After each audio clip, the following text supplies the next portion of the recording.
हाँ जी students, last class में हमने यूनिट्स एंड डायमेंशंस की कुछ डिराइव्ड यूनिट्स तक पढ़े। एक बार उसको रिकॉल करते हैं। हमने पढ़ा area, unit metre square, dimension L square. हमने पढ़ा volume, unit metre cube, dimension L cube. हमने पढ़ी स्पीड, मीटर पर second, L T minus one. हमने पढ़ा एक्सेलरेशन, मीटर पर second square, L T minus two. Density, KG per metre cube, M L minus three. Force, KG metre पर second square, जिसको हम newton भी कहते हैं, M L T minus two. यहां पर मेरा एक सवाल है आप लोगों से।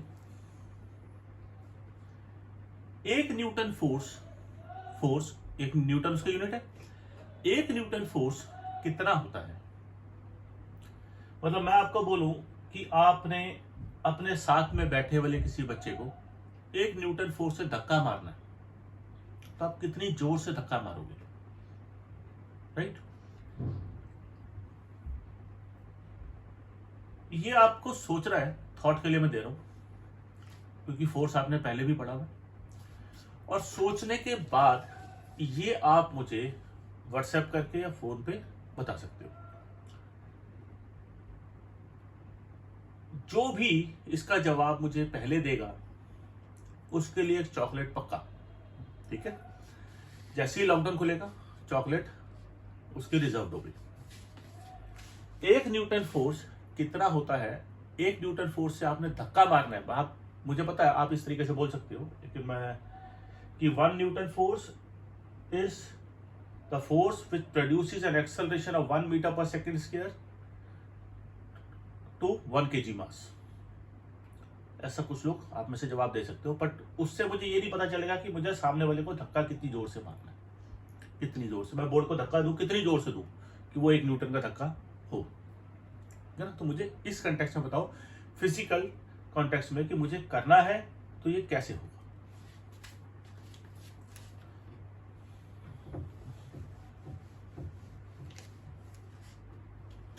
इसके बाद देखते हैं फोर्स के बाद नेक्स्ट टर्म है मोमेंटम।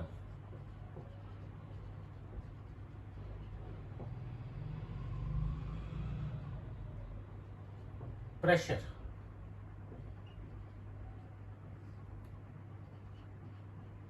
वर्क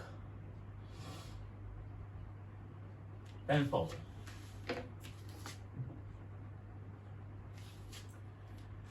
मोमेंटम क्या होता है? Momentum is product of mass and velocity.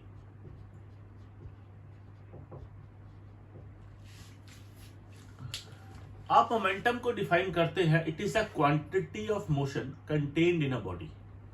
एक बॉडी में कितना मोशन भरा हुआ है, एक डब्बे में कितना सामान भरा हुआ है, ऐसे ही बॉडी में कितना मोशन भरा हुआ है, दैट इज कॉल्ड मोमेंटम। अब मोमेंटम को है क्या? जैसे मैं एक एग्जांपल लूं, एक ट्रक बहुत धीरे चल रहा है, बहुत धीरे, उसने एक दीवार को हिट किया, वो दीवार को सिग्निफिकेंट चोट पहुंचाएगा। एक पत्थर आपने बहुत तेज मारा, उसी दीवार पे वो उतना चोट नहीं पहुंचाएगा। तो मोमेंटम जो है वो क्या है? मास मल्टीप्लाइड बाय वेलोसिटी, यानी कि किसका इंपैक्ट ज्यादा है, किसका इफेक्ट ज्यादा है, उसका मोमेंटम ज्यादा है। मास मल्टीप्लाइड बाय वेलोसिटी, मास होता है केजी, वेलोसिटी होता है मीटर पर सेकेंड, ये यूनिट हो गया।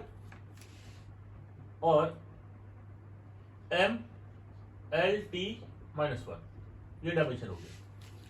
केजी है मास, मास की जगह लिखेंगे एम।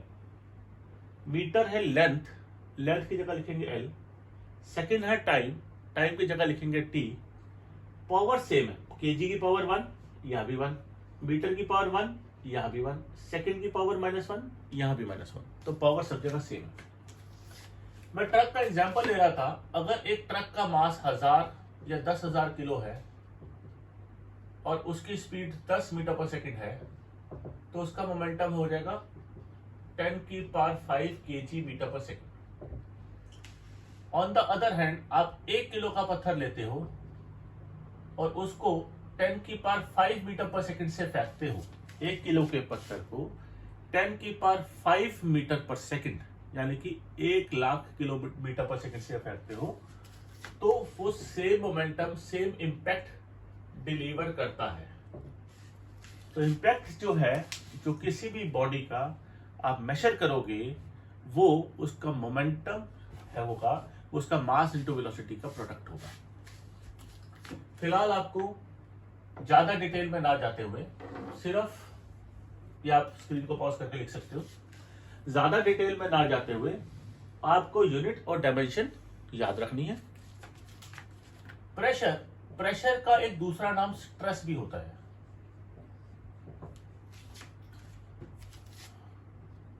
और ये होता है force upon area. Stress pressure का ही दूसरा नाम है। इसको हम डिफाइन करते हैं force per unit area, force divided by area. अभी फोर्स क्या है? केजी मीटर पर सेकंड स्क्वायर। ये आपने पीछे निकाला, एरिया भी निकाला मीटर स्क्वायर, तो क्या आएगा? केजी मीटर की पावर 1, नीचे है मीटर की पावर 2, तो ये ऊपर जाके मीटर की पावर -1 हो जाएगा। 1 - 2 डिवाइड हो रहा है तो पावर माइनस हो जाएगी। सेकंड -2। डायमेंशन कैसे लिखेंगे? केजी क्या है? मास, इसकी जगह लिखेंगे m। मीटर क्या है? लेंथ, इसकी जगह लिखेंगे l, पावर -1। सेकंड क्या है? टाइम, इसकी जगह लिखेंगे t, पावर -2। पावर सेम रहेगी, पावर को नहीं छेड़ेंगे छोड़ेंगे बिल्कुल भी। पावर जैसे यूनिट की है वैसे ही पावर डायमेंशन में सेम की सेम आप ट्रांसफर कर दोगे। वर्क डन होता है फोर्स मल्टीप्लाइड बाय डिस्प्लेसमेंट। आपको मैं याद दिला दूं थोड़ा सा, आपने पढ़ा होगा work done by the coolie is 0। क्यों? क्योंकि कुली जब सामान सिर पे उठाता है वो फोर्स ऊपर लगाता है, डिस्प्लेसमेंट आगे की तरफ है, दोनों के बीच में एंगल 90, तो वर्क डन 0। वर्क डन कब होता है? जब जिस डायरेक्शन में आप फोर्स लगा रहे हो उसी डायरेक्शन में मोशन हो, तो हम बोलते हैं work is said to be done. Force into displacement, ये वैसे फोर्स और डिस्प्लेसमेंट का डॉट प्रोडक्ट होता है। डॉट प्रोडक्ट यानी कि स्केलर प्रोडक्ट। दूसरा प्रोडक्ट होता है cross product, that is called vector product. वो हम वेक्टर्स में पढ़ेंगे नेक्स्ट चैप्टर में। फिलहाल वर्क डन जो है फोर्स इनटू डिस्प्लेसमेंट है। फोर्स का यूनिट निकाला हमने, केजी मीटर पर सेकंड स्क्वायर, ये हो गया फोर्स। डिस्प्लेसमेंट का यूनिट मीटर, तो क्या बना ये? KG metre square second -2, m l square t -2। ये होगी इसकी dimension, m l square t -2। Power, power जो है ये होता है work done upon time taken. It is defined as rate of doing work. अभी रेट का मतलब, जब भी रेट वर्ड आता है यानी कि हम with respect to time physical quantity को मेजर कर रहे हैं, तो पावर क्या हो गया? Rate of doing work, work done upon time taken. Work done जो है इसका ये रहा unit, KG metre square second -2। Time होता है सेकंड, तो क्या बना? केजी मीटर स्क्वायर सेकंड, ऊपर है -2, नीचे है सेकंड की पावर 1, ऊपर जाके -1 हो जाएगा और उसके साथ ऐड हो जाएगा सेकंड -3। डायमेंशन बताओ, m, केजी की जगह m, मीटर की है क्या है? लेंथ, तो l लिखेंगे। सेकंड क्या है? टाइम, t लिखेंगे। पावर बिल्कुल सेम रहेगी। पावर के इस यूनिट को हम वॉट भी बोलते हैं। ऐसे ही वर्क डन के इस यूनिट को आप जूल भी बोलते हो, ठीक है ना, आपने पहले पढ़ा हुआ है। वर्क डन का यूनिट जूल, पावर का यूनिट वॉट, फोर्स का यूनिट न्यूटन, राइट। इसको नोट करो स्क्रीन को सेव करके, फिर हम कुछ और फिजिकल क्वांटिटीज देखते हैं।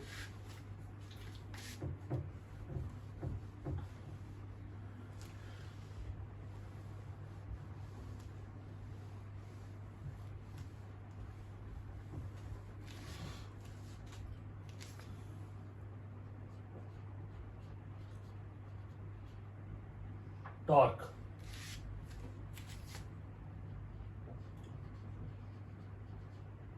Strain,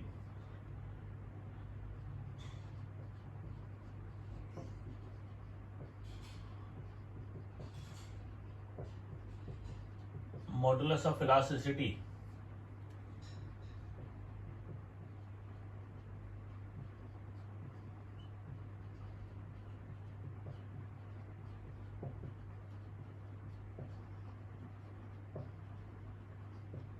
universal gravitational constant capital G. सबसे पहले देखते हैं टॉर्क। टॉर्क होता है रोटेशनल इफेक्ट ऑफ फोर्स। वैसे तो बेटर है आप सारी चीजें एक साथ पढ़ोगे, दिमाग में जंबल हो जाएगा। जो पूरे सिलेबस की यूनिट्स एंड डायमेंशंस है, फिजिकल क्वांटिटीज है, जो पूरे सिलेबस की है, ये आप थ्रू आउट द ईयर पढ़ोगे तो जितनी समझ आती है ठीक है, बाकी अब याद कर लो, याद करनी जरूरी है। टॉर्क होता है रोटेशनल इफेक्ट ऑफ फोर्स। आपने किसी चीज को घुमाया, वो कहीं भी नहीं गया, आपने नट बोल्ट को घुमाया, फोर्स तो आप लगा रहे हो ना, पर नट बोल्ट वही था, बाद में भी वही है, ना आगे गया ना पीछे गया। आपने फोर्स लगाया, नट बोल्ट बोल्ट के अंदर गया या बोल्ट के बाहर आया। पानी की बोतल का ढक्कन जब आप खोलते हो तो ढक्कन गोल घूमता है, आप फोर्स ऐसे लगा रहे हो और ढक्कन कहाँ आ रहा है, खुलता हुआ ऊपर आ रहा है। क्लॉकवाइज घुमाओगे तो ढक्कन का जाएगा, बंद होता हुआ नीचे जाएगा। तो रोटेशनल इफेक्ट, जब फोर्स लगा के आप किसी चीज को रोटेट कर रहे हो तो उसको बोलते हैं टॉर्क। टॉर्क का सिंबल होता है टाउ, ये उल्टा जे होता है, ये उल्टा कर दोगे, ये टॉर्क का सिंबल है। ये होता है आर क्रॉस एफ। क्रॉस क्या है, मल्टीप्लाई करने का तरीका, क्रॉस प्रोडक्ट। अभी हमें इसमें नहीं जाना। ये आर इंटू एफ या force multiplied by perpendicular distance. आप इसको ऐसे लिख लो, आर क्रॉस छोड़ दो, इसको आप लिखो force multiplied by perpendicular distance. मैं दोबारा बोल रहा हूं, ये एक नट बोल्ट है, मुझे इसको खोलना है, मैंने एक रेंच फंसाया यहां से, मैं फोर्स कैसे लगा रहा हूं, इधर से फोर्स लगा रहा हूं। परपेंडिकुलर डिस्टेंस मतलब ये आर, रेंच से परपेंडिकुलर डिस्टेंस आर। आपने ध्यान दिया होगा दरवाजे का हैंडल हमेशा दरवाजे के कोने पे होता है, हम मैक्सिमम डिस्टेंस बनाते हैं। अगर वो हैंडल बीच में होगा तो आपको फोर्स ज्यादा लगानी पड़ती है। तो वो हैंडल की प्लेसमेंट कुछ इस तरीके से होती है कोने पे कि आपको फोर्स मिनिमम लगानी पड़े। खैर, टॉर्क का कॉन्सेप्ट हम डिटेल में रोटेशनल मोशन में पढ़ेंगे, पूरा एलोबरेटेड चैप्टर है हमारा इसके ऊपर, 11th क्लास का सबसे मुश्किल। फिलहाल आप टॉर्क समझो, जब भी आप फोर्स लगाते हो तो वो रोटेशनल इफेक्ट फोर्स दे रही है, नट बोल्ट को आगे नहीं लेके जा रही, तो इस इफेक्ट को हम टॉर्क बोलते हैं। और ये force multiplied by perpendicular distance है। फोर्स का यूनिट होता है केजी, मीटर पर सेकंड स्क्वायर। डिस्टेंस का यूनिट है मीटर। अभी परपेंडिकुलर डिस्टेंस हो या पैरेलल डिस्टेंस हो, डिस्टेंस तो डिस्टेंस है, यूनिट तो उसका मीटर है, मीटर में ही मेजर होगा।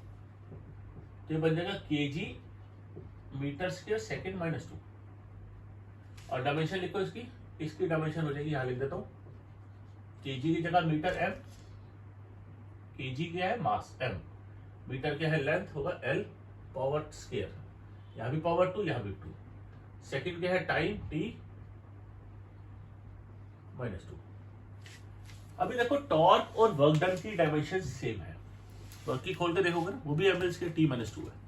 टॉर्क भी ml स्क्वायर T माइनस 2 है, लेकिन दोनों फिजिकल क्वांटिटीज डिफरेंट है, अलग है।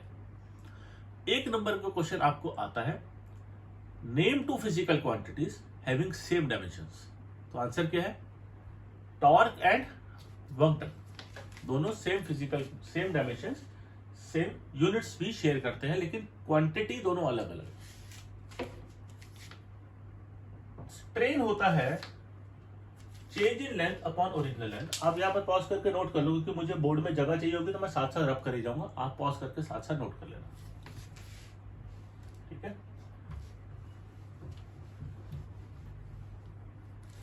तो स्ट्रेन होता है change in length upon original length. जैसे एक वायर है, ये इसकी नेचुरल लेंथ है, ये है इसकी नेचुरल लेंथ, ये लेटर से रबड़ की वायर है। अभी क्या हुआ, मैंने इसको खींचा नीचे की तरफ, या नीचे को वेट हैंग कर दिया, तो ये खींच के लंबी हो गई। जो लेंथ का चेंज हुआ वो हुआ डेल्टा एल। डेल्टा का मतलब होता है चेंज, डेल्टा का मतलब है चेंज। जो चेंज इन लेंथ हुआ वो होता है डेल्टा एल। ये इंक्रीज इन लेंथ है, ओरिजिनल लेंथ कितनी थी एल, तो change in length upon original length, इस फिजिकल क्वांटिटी को मैं स्ट्रेन बोलता हूं। लेंथ का चेंज, इसको मेजर करूंगा तो ये भी तो मीटर में ही आएगा, ये वाली लेंथ चाहे चेंज है, ओरिजिनल लेंथ भी मीटर में, तो हो जाएगा 1। तो स्ट्रेन के कोई यूनिट्स नहीं है, कैंसिल आउट हो गए मीटर से मीटर, और इसकी कोई डायमेंशंस भी नहीं है। स्ट्रेन एक ऐसी क्वांटिटी है जिसके पास कोई यूनिट नहीं है, कोई डायमेंशन भी नहीं है। अब पढ़ते हैं मॉडुलस ऑफ इलास्टिसिटी। इसको मैं ई से रिप्रेजेंट करता हूं, वाई से भी रिप्रेजेंट कर देता हूं, बड़े सारे इसके सिंबल है। तो मॉडुलस ऑफ इलास्टिसिटी ये होता है stress divided by strain, stress divided by strain. Strain के कोई यूनिट नहीं है, स्ट्रेस का यूनिट होता है प्रेशर। स्ट्रेस बेसिकली प्रेशर होता है, तो प्रेशर का यूनिट क्या होता है? केजी। प्रेशर का यूनिट होता है केजी मीटर -1 सेकेंड -2। स्ट्रेन का कोई यूनिट नहीं, तो जो स्ट्रेस का यूनिट है वही मॉडुलस ऑफ इलास्टिसिटी का भी यूनिट है। डायमेंशन बनाओ इसकी, ये बनेगा m l -1 t -2, ये डायमेंशन आ गई। केजी क्या है? मास, m लिख दिया। मीटर क्या है? लेंथ, l लिख दिया। पावर यहां भी -1 है, यहां भी -1 रहेगी। सेकंड क्या है? टाइम, t लिख दिया। पावर यहां भी -2 है, यहां भी -2 रहेगी, तो उसमें हम नहीं चेंज करेंगे। यहां पर थोड़ा सा मॉडुलस ऑफ इलास्टिसिटी के बारे में आपको समझाता हूं। ये हमारा सेकंड बुक का फर्स्ट चैप्टर है 11th क्लास में, जिसमें हम सॉलिड्स में इलास्टिसिटी पढ़ते हैं। इलास्टिसिटी मतलब आप जो इलास्टिसिटी समझते हो वो होता है जितना ज्यादा खींचे वो ज्यादा इलास्टिक। फिजिक्स में ऐसा नहीं होता, कुछ टर्म्स जो है मिसनोमर है, हम डेली लाइफ में गलत यूज करते हैं। डेली लाइफ में हम इलास्टिक बॉडी किसको बोलते हैं? जो ज्यादा खींचे। फिजिक्स में हम इलास्टिसिटी उसको बोलते हैं जो जल्दी वापस जाए। दोनों अलग है। मैं आपको बोलूं, रबड़ और स्टील की 2 वायर्स है, एक जैसी दिखने वाली वायर्स है, एक जैसी लेंथ है, एक जैसी विड्थ है, पर एक रबड़ की है, दूसरी स्टील की है। कौन सी ज्यादा इलास्टिक है? आप बोलोगे जी रबड़ ज्यादा खींचता है, वो ज्यादा इलास्टिक है। फिजिक्स बोलती है स्टील जल्दी वापस जाता है खींचने के बाद, तो वो ज्यादा इलास्टिक है। आप कहोगे जी स्टील तो खींचता ही नहीं। स्टील की वायर खींचती है, कम खींचती है, कम खींचेगी तो रीगेन भी जल्दी करेगी। मैं आपको एग्जांपल देता हूं, दशहरे के टाइम पे तीर कमान बिकते हैं। जो बो एंड एरो की जो थ्रेड होती है, जो कमान में तार लगी होती है, वो स्टील की होती है, वो रबड़ की नहीं होती। आप कभी रबड़ की थ्रेड लगा के देखो, खींचोगे एरो उतनी दूर जाएगी ही नहीं। स्टील की तार से जब आप खींचते हो तो एरो सटाक करके जाता है सामने, स्पीड से जाता है, क्योंकि वो अपनी ओरिजिनल पोजीशन जल्दी रिगेन करती है, वो इफेक्ट ज्यादा देती है, एरो को स्पीड ज्यादा देती है। तो steel is more elastic than rubber. ठीक है, अब इसको नोट करो पॉज करके। यूनिवर्सल ग्रेविटेशनल कांस्टेंट इतनी जगह पे नहीं आएगा, मुझे ऊपर लिखना पड़ेगा।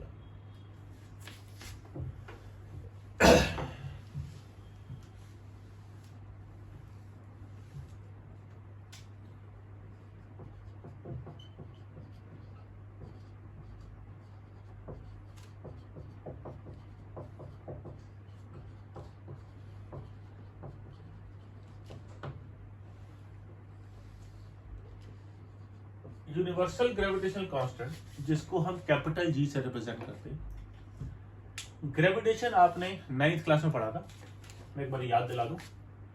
इसमें आपने पढ़ा था any two masses in the universe attract each other with a force which is equal to g m1 m2 upon r square.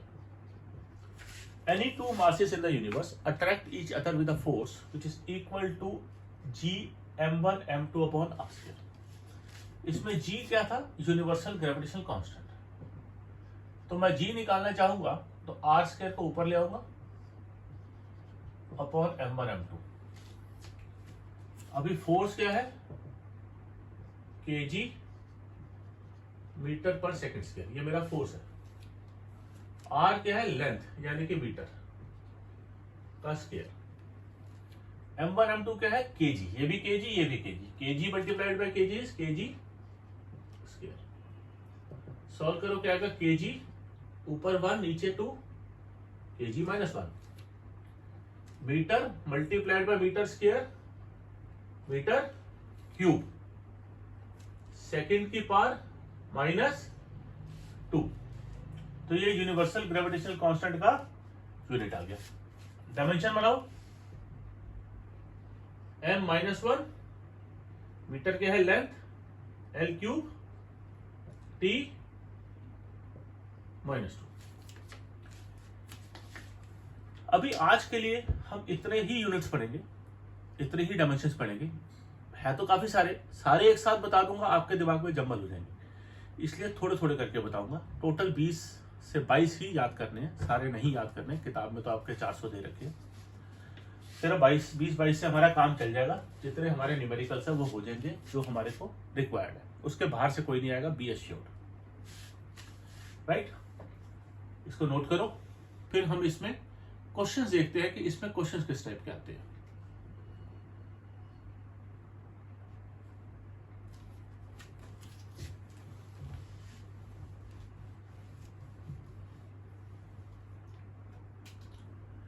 पहला टाइप आता है क्वेश्चंस में,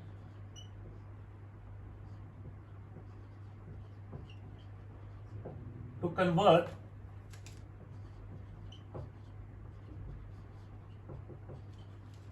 one physical quantity to other. ये हमारा टाइप है पहला। एक फिजिकल क्वांटिटी को हमने दूसरे में कन्वर्ट करना है। जैसे मैं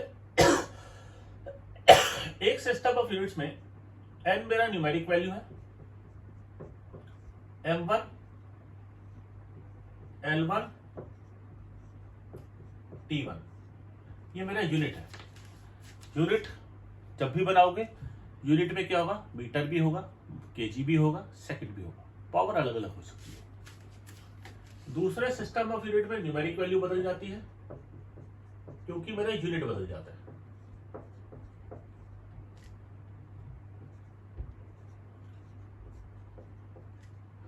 दोनों सिस्टम ऑफ यूनिट्स में मास की पावर सेम, लेंथ की पावर सेम, टाइम की पावर सेम, तभी सेम सिस्टम ऑफ यूनिट्स होंगे। अभी मुझे n2 निकालना है, तो वो हो जाएगा n1। इसको नीचे लाओगे, नीचे लाते हुए ध्यान देना है कि मास को मास से डिवाइड करोगे, लेंथ को लेंथ से डिवाइड करोगे। लेंथ को मास के नीचे नहीं लाओगे, मास के नीचे मास, लेंथ के नीचे लेंथ, और टाइम के नीचे time.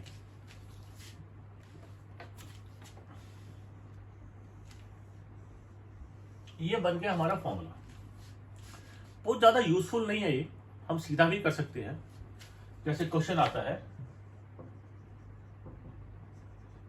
Convert 72 kilometre per our in metre पर सेकेंड। हमें स्पीड दे रखी है 72 किलोमीटर पर आवर और इस स्पीड को मुझे मीटर पर सेकेंड में कन्वर्ट करना है। तो मैं क्या करूंगा, लेट n मीटर पर second is 72 kilometre per our. n ले लिया मैंने, वरना मुझे अब n की वैल्यू निकालनी। तो n मुझे निकालना है तो मैं मीटर पर सेकेंड को नीचे ले जाऊंगा, किलोमीटर के नीचे मैं मीटर को लेके आऊंगा, किलोमीटर के नीचे मीटर रखूंगा। 72 किलोमीटर के नीचे रखेंगे मीटर, आर के नीचे रखेंगे सेकेंड।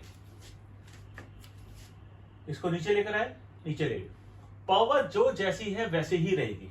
यहां पर मीटर और किलोमीटर की दोनों की पावर 1 है, सेकेंड और आर दोनों टाइम के यूनिट है और दोनों की पावर -1 है।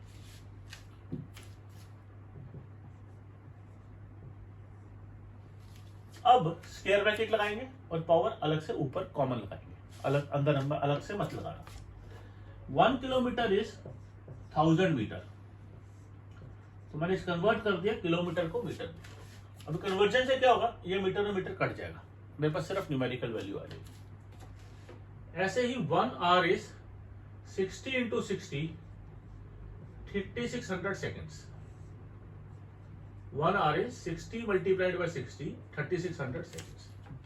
अभी क्या हुआ, मीटर से मीटर कटा, सेकेंड से सेकेंड कट गया।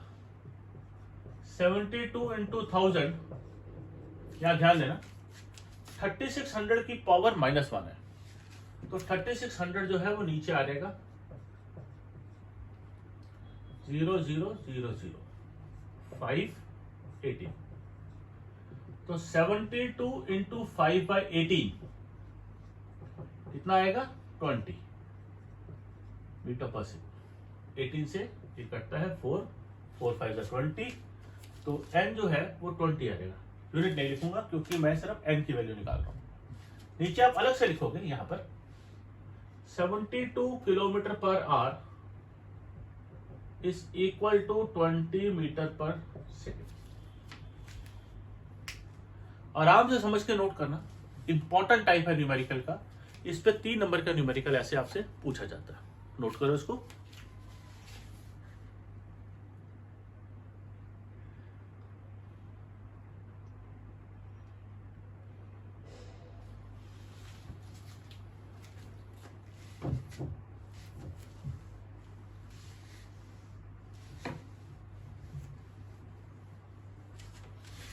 अच्छा जी, ऐसे ही क्वेश्चन आता है, कन्वर्ट न्यूटन इनटू डाइन्स। अभी देखो क्या है, न्यूटन है फोर्स का यूनिट, डाइन भी फोर्स का ही यूनिट है। न्यूटन है एसआई सिस्टम के अंदर, एमके सिस्टम के अंदर, डाइन है सीजीएस सिस्टम के अंदर। पहले समझते हैं ये कन्वर्ट कैसे होते हैं। Let n dynes is equal to 1 newton. मुझे क्या निकालना है, n की वैल्यू। 1 न्यूटन के बराबर है n डाइन्स, मुझे n की वैल्यू मिल जाएगी तो मैं कन्वर्ट कर लूंगा। न्यूटन जो है वो होता है केजी मीटर पर सेकंड स्क्वायर। ये होता है न्यूटन, केजी मीटर सेकंड की पावर -2। अब अगर मुझे डाइन करना है, निकालना है, तो सीजीएस यूनिट में डाइन में क्या करेंगे, एसआई यूनिट में मास का यूनिट होता है केजी, सीजीएस में मास का यूनिट क्या होता है, ग्राम। एसआई में लेंथ का यूनिट मीटर है, सीजीएस में लेंथ की यूनिट क्या होता है, सेंटीमीटर। तो विल राइट सेंटीमीटर, एक एक यूनिट कन्वर्ट करते चलेंगे। टाइम का सेकंड, तो यहां भी सेकंड। पावर सेम रहेगी, पावर बदल दी तो फिजिकल क्वांटिटी बदल जाएगी, फिर कन्वर्जन पॉसिबल नहीं है। तो n डाइन यानी कि n gram centimetre per second square, 1 newton KG metre पर सेकंड स्क्वायर। इन यूनिट्स को नीचे लाके डिवाइड करो, मास के नीचे मास लाओगे, लेंथ के नीचे लेंथ लाओगे, टाइम के नीचे टाइम लाओगे।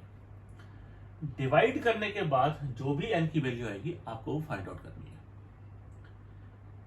आई सजेस्ट आप वीडियो पॉज करके यहां पर खुद करो, और नहीं होगा तो रिज्यूम करके देख लेना। पहले खुद ट्राई करो अपनी कॉपी में।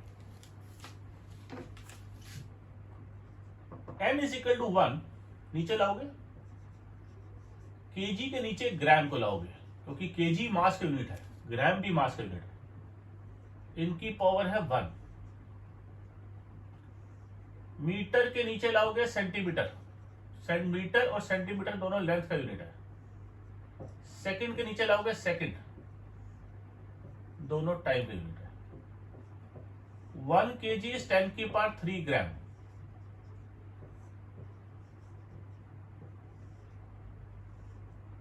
वन मीटर इज 100 यानी कि 10 की power 2 centimetre. Second upon second ये सेम है। कन्वर्ट कर दिया, 1 kg इज 1000 ग्राम, 1000 को 10 की पावर 3 लिख सकते हैं। 1 मीटर इज 100 सेंटीमीटर, 100 को 10 की पावर 2 लिख सकते हैं।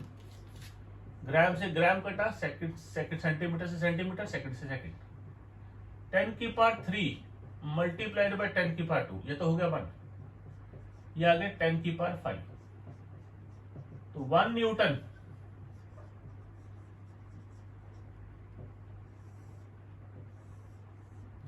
इस 10 की पावर 5 डाइस।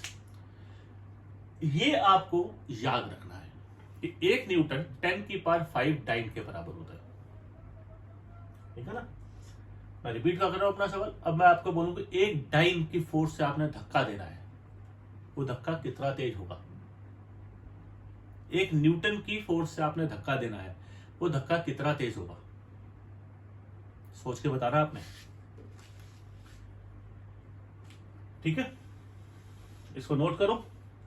एक क्वेश्चन और करते हैं, ऐसे आपको 2 याद रखने पड़ेंगे।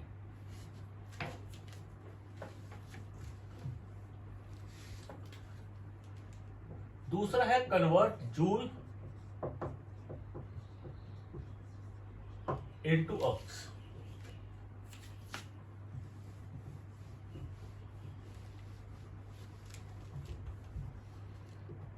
Late n ergs equal to 1 joule. ऐसे ही जैसे पीछे किया। यहां पर आप पूरा खुद करने की कोशिश करो, जहां अटकस है वहां पर वीडियो रन करना। जूल होता है केजी मीटर स्क्वायर सेकंड -2। अर्ग होता है सीजीएस यूनिट, सीजीएस। तो केजी की जगह क्या लिखते हैं सीजीएस में, ग्राम। मीटर की जगह लिखते हैं सेंटीमीटर, और सेकंड की जगह सेकंड ही रहता है। n अर्ग्स यानी कि n gram centimetre square second -2, 1 kg metre square second -2। n क्या हो जाएगा, 1 kg अपॉन ग्राम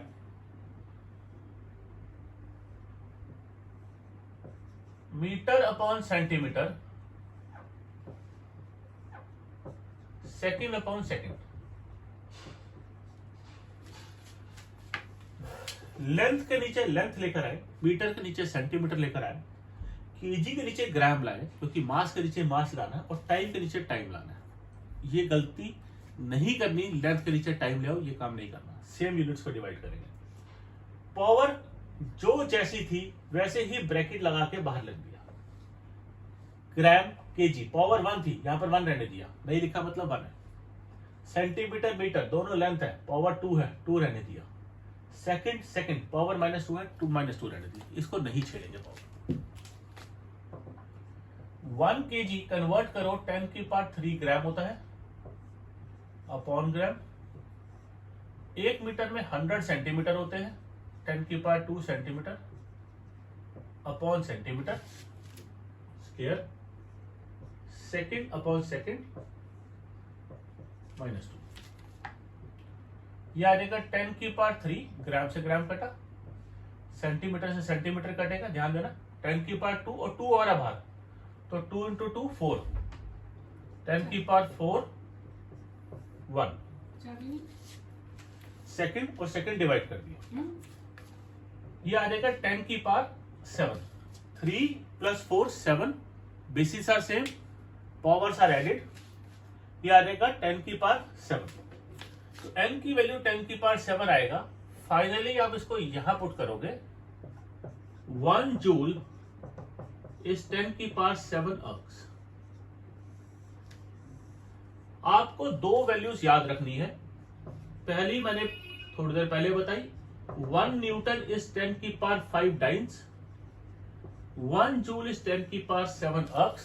इसके अलावा कोई तीसरी वैल्यू याद करने को आपको नहीं बोली जाएगी। ये दो आपको याद रखनी है। आज के लिए इतना ही।